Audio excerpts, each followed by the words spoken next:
Good morning everyone, welcome to civil services study. देखिए आज date हो गई है 30 जनवरी 2021। ठीक है, और शुरुआत करते हैं यूपीपीसीएस के अगले टेस्ट से। 113 टेस्ट कंप्लीट हो गए हैं, यह है टेस्ट नंबर 114। तो चलिए स्टार्ट करते हैं। डिस्क्रिप्शन बॉक्स पर लिंक है प्लेलिस्ट का, वहाँ पर आप टेस्ट नंबर 1 से लेकर 114 तक पहुँच सकते हो। तो क्वेश्चन नंबर 1, सनक संप्रदाय की स्थापना किसने की थी, बताइए। किसने की थी? विष्णु स्वामी, निम्बार्काचार्य, माधवाचार्य, रामानुजाचार्य। देखिए इसका आंसर है ऑप्शन नंबर बी, निम्बार्काचार्य ने। तो सनक संप्रदाय की स्थापना जो है निम्बार्काचार्य ने की थी। इस संप्रदाय का सिद्धांत था द्वैताद्वैतवाद। इसी को भेदा भेदभाव भी कहा जाता है, भेदा भेदवाद। देखिए निम्बार्क संप्रदाय भारत के प्रमुख संप्रदायों में गिना जाता है। इस संप्रदाय का प्राचीन मंदिर मथुरा में ध्रुव टीले पर स्थित बताया जाता है। निम्बार्क संप्रदाय के लोग विशेषकर उत्तर भारत में ही रहते हैं। राष्ट्रीय हॉर्टिकल्चर मिशन किस पंचवर्षीय योजना में प्रारंभ किया गया, बताइए। राष्ट्रीय हॉर्टिकल्चर मिशन किस पंचवर्षीय योजना में प्रारंभ किया गया? 10वीं पंचवर्षीय योजना, ऑप्शन नंबर बी। तो 10वीं पंचवर्षीय योजना में प्रारंभ किया गया था। सीधा सीधा याद रखिएगा राष्ट्रीय हॉर्टिकल्चर मिशन को। हिमालय पर्वत क्षेत्र में बुग्याल एक शब्द है, किसको निरूपित करता है बुग्याल? देखिए गहरी और चौड़ी संकरी घाटियां तो है नहीं बुग्याल, ऊंचे पर्वतीय क्षेत्रों में रहने वाले लोग भी नहीं है बुग्याल। तो ना घाटी है ना लोग हैं। ठीक है, ये मैदान है। कौन से मैदान है? नदी अफवाह क्षेत्र में स्थित मैदान या ऊंचाई पर स्थित घास के मैदान? घास के मैदान है ये, लेकिन कौन से? ऊंचाई पर स्थित घास के मैदान। तो हिमालय और उत्तराखंड हिमालय के ऊंचाई पर स्थित घास के मैदानों को कहा जाता है बुग्याल।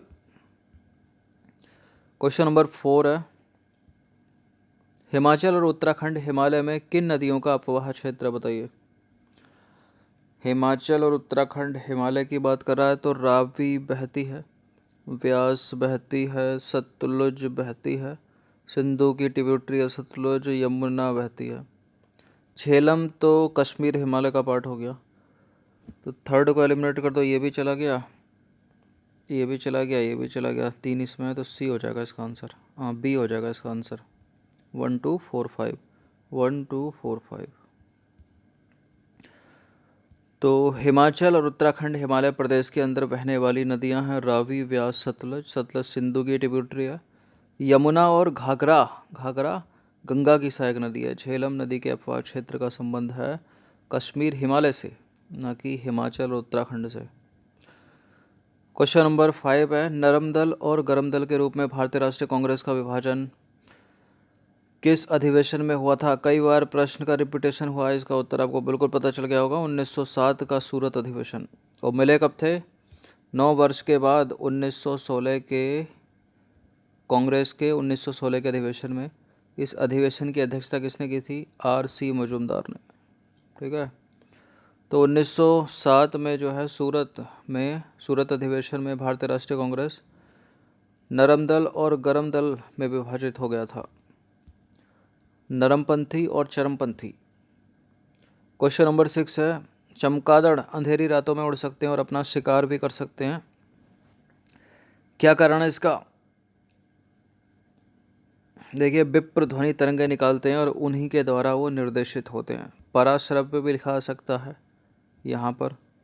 तो चमगादड़ उड़ते समय जो है पराश्रव्य ध्वनि तरंगे उत्पन्न करते हैं। ये तरंगे रडार द्वारा प्रक्षेपित प्रकाश तरंगों की भांति मार्ग की रुकावट से टकराने के बाद उद्गम स्रोत तक लौटकर वापस आ जाती हैं, जिसके फलस्वरूप चमगादड़ जो है अपनी संवेदनशीलता के द्वारा जो है इसको रिकॉर्ड कर लेता है और दूर से जो है इसका अनुमान कर लेता है।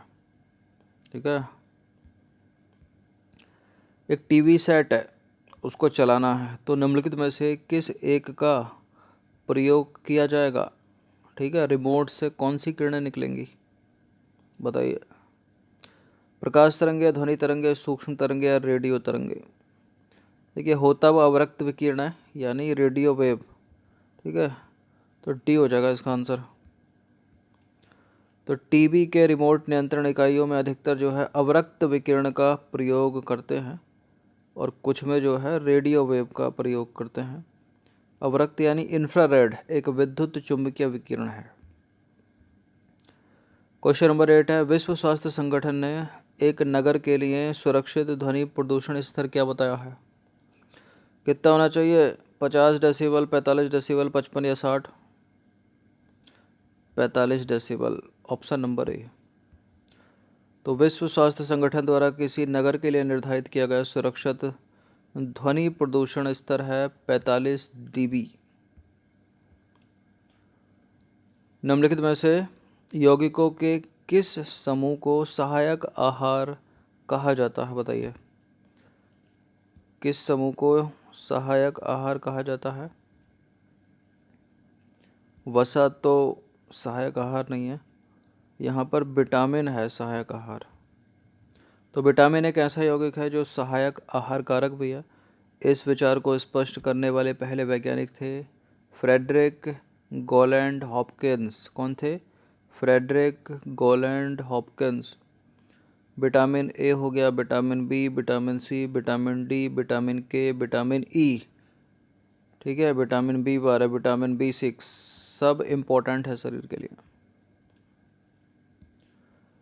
क्वेश्चन नंबर 10 पर आ जाइए। कार्बन मोनोऑक्साइड विषाक्तता निम्नलिखित में से किसको मुख्यतः प्रभावित करती है? कार्बन मोनोऑक्साइड यानी CO आपके रुधिर के हीमोग्लोबिन के साथ घुलकर कार्बोक्सी हीमोग्लोबिन नामक विषाक्त पदार्थ का निर्माण करती है, जो शरीर के लिए हानिकारक है, कैंसर जनित है और यह ऑटोमोबाइल से निकलती है। ठीक है,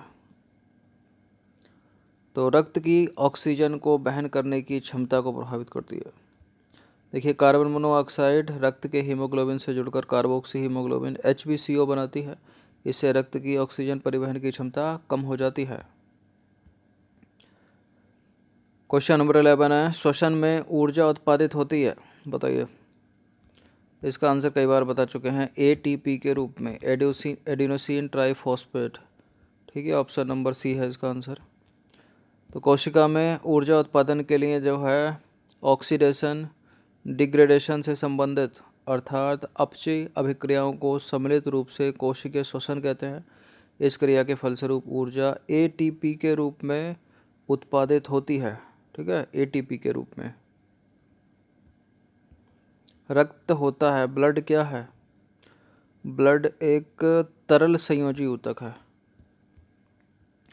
तो रक्त जो है एक तरल संयोजी ऊतक है। रक्त वाहिनियों में प्रवाहित होने वाला गाढ़ा कुछ चिपचिपा लाल रंग का द्रव्य एक जीवित ऊतक है, ब्लड। ब्राइट डिसीज शरीर के किस भाग को प्रभावित करता है? ब्राइट रोग, देखिए ये करता है गुर्दे को। किसको करता है? गुर्दे। गुर्दे या फिर इसको ब्रक भी बोलते हैं हिंदी में, इंग्लिश में बोलते हैं इसको किडनी। तो गुर्दा हो गया किडनी, तिल्ली हो गई स्प्लीन, हृदय हो गया हार्ट और यकृत हो गया लिवर। सबसे बड़ी ग्रंथि है मानव शरीर की है। तो देखिए, ब्राइट्स डिसीज़ जो है इसको जो है यूरेमिया भी कहते हैं तथा ये शरीर के गुर्दे या वृक्क मतलब किडनी को प्रभावित करता है। इस रोग में वृक्कों की जो कार्यकी है, जो फिजियोलॉजी है, वो गड़बड़ हो जाती है, जिसके परिणाम स्वरूप रुधिर में यूरिया की मात्रा बढ़ जाती है। तो ब्लड में यूरिया की मात्रा बढ़ जाना क्या कहलाता है? ग्लाइकोसूरिया। और अगर मीठा बढ़ जाए तो उसको बोलेंगे हीमोचूरिया। क्वेश्चन नंबर 14 पर आ जाइए। भारतीय कला भवन संग्रहालय स्थित है कहाँ पर है? भारतीय कला भवन संग्रहालय बताइए, उत्तर प्रदेश में कहाँ पर स्थित है? वाराणसी में। तो भारतीय कला भवन संग्रहालय जो है वाराणसी में है। साग भाजी संस्थान भी वाराणसी में है, पूछा जाता है। क्वेश्चन नंबर 15 है, थर्मामीटर का आविष्कारक कौन है? थर्मामीटर का आविष्कारक कौन है? किसने किया था थर्मामीटर का आविष्कार? गैलीलियो। कौन है? गैलीलियो। और टेलीस्कोप किसने बनाया? इन्होंने ही बनाया, गैलीलियो ने। इंटरफेरॉन का प्रयोग किया जाता है किसके नियंत्रण के लिए? इंटरफेरॉन का प्रयोग किया जाता है कैंसर के नियंत्रण के लिए। तो इंटरफेरॉन एक प्रकार का प्रोटीन है, क्या है? इंटरफेरॉन अल्फ़ा ए का प्रयोग गुर्दे एवं ब्लड कैंसर के उपचार के लिए किया जाता है, मतलब किडनी एवं रक्त कैंसर के लिए, ठीक है, किडनी एवं ब्लड के लिए, यानी वृक्क और रक्त के लिए। जीवाणु की खोज किसने की थी, सभी को पता होगा। किसने की थी? एंटोनी वान ल्यूवेनहॉक ने। ऑप्शन नंबर सी है इसका आंसर। तो एंटोनी वॉन ल्यूवेनहॉक को सूक्ष्म जीव विज्ञान के जनक के रूप में जाना जाता है। इन्होंने 1676 में कब 1676 में अपने ही बनाए एकल लेंस सूक्ष्मदर्शी यंत्र से बैक्टीरिया की खोज निकाली। क्वेश्चन नंबर 18 है, प्रथम विश्व युद्ध के दौरान निम्नलिखित में से किसका प्रयोग किया गया था, इनमें से बताइए। फर्स्ट वर्ल्ड वॉर 28 जुलाई 1914 से 11 नवंबर 1918 तक चला था प्रथम विश्व युद्ध, और इसी बीच 1917 में प्रयोग किया गया था मस्टर्ड गैस का, ठीक है, प्रथम विश्व युद्ध में। तो प्रथम विश्व युद्ध के दौरान जर्मन सेना द्वारा ब्रिटिश सैनिकों के विरुद्ध 1917 में मस्टर्ड गैस का प्रयोग किया गया था। क्वेश्चन नंबर 19 है, 19वां प्रश्न है, जब शरीर में निर्जलीकरण होता है तो पदार्थ जो सामान्य रूप से शरीर से लुप्त हो जाता है कौन सा है? डिहाइड्रेशन में क्या निकल जाता है? Sodium chloride, option number C. तो शरीर से अत्यधिक मात्रा में तरल पदार्थ समाप्त हो जाना जो है निर्जलीकरण कहलाता है। निर्जलीकरण की स्थिति में है इलेक्ट्रोलाइट्स, मुख्यतः सोडियम क्लोराइड यानी साधारण नमक, शरीर से लुप्त हो जाता है। क्वेश्चन नंबर 20 अंतिम प्रश्न है, गोबर गैस में मुख्यतः कौन सी गैस वो होती है, बताइए। गोबर गैस में मुख्यतः CH4 होती है। अब CH4 है क्या इनमें? मीथेन है। धान के खेतों से कौन सी निकलती है? यही निकलती है, मीथेन, और ये एक ग्रीन हाउस गैस भी है, ठीक है। तो गोबर गैस में मुख्यतः होती है मीथेन।